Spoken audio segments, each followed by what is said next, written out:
আজকে বানাবো বন্ধুরা দুধ শুক্তো। এখানে আমি একটা ছোট্ট দুধের প্যাকেট নিয়েছি। এটা চন্দুনি আর ডালের বড়ি আর গাজর, আলু, বেগুন, উচ্ছে, পেঁপে, রাঙা আলু, কলা আর ডাঁটা নিয়েছি।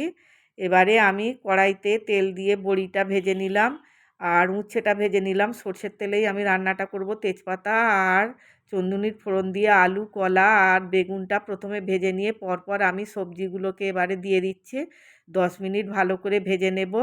নিয়ে এবারে দিয়ে দেব ডাঁটা আর ভাজা উচ্ছেটা দিয়ে আমি এবারে পরিমাণ মতো দুধ দিয়ে দিলাম আর লবণ দিয়ে 10 মিনিট ঢাকা চাপা দিয়ে রান্না করে নেব। একটা মশলা করে নিচ্ছি, চন্দুনি, সর্ষে আর আদা।